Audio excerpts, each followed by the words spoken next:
Tout d'abord, tendance, mon ami, chaque soir en ouverture de Smart Bourse, nous retrouvons Pauline Gratel qui vous apporte les infos clés du jour sur les marchés. Bonsoir Pauline. Bonsoir. Journée d'échéance donc aujourd'hui, d'échéance trimestrielle. Oui, l'occasion de faire un bilan pour le mois de septembre en Europe. Pour commencer, les indices évoluent aujourd'hui sans tendance marquée. Le CAC 40 affichait une progression plus nette ce matin, au-delà de 7 900 points avant de réduire ses gains. Sur le mois, l'indice français est en repli de 1% environ, tout comme le Stoxx 600. Aux États-Unis, on constate une tendance un peu Oui, la différente. tendance est positive pour les indices actions américains aujourd'hui et sur le mois de septembre avec des records à la clé pour le S&P 500, le Nasdaq, le Dow Jones et même le Russell 2000, quatre records inédits depuis 2021.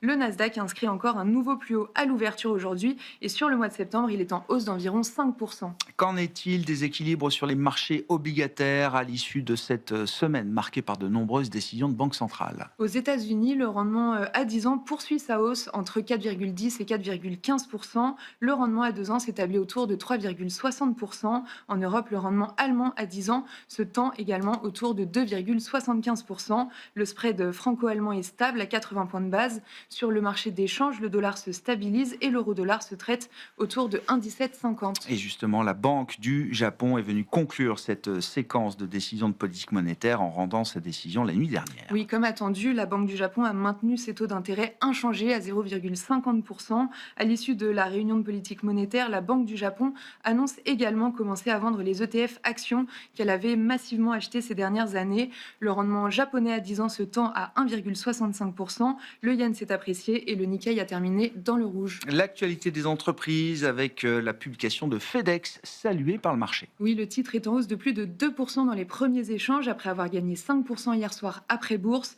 FedEx fait état d'un chiffre d'affaires et d'un bénéfice supérieur aux attentes pour le trimestre. En juin, l'entreprise avait suspendu ses prévisions annuelles à cause de la guerre commerciale, des prévisions rétablies aujourd'hui.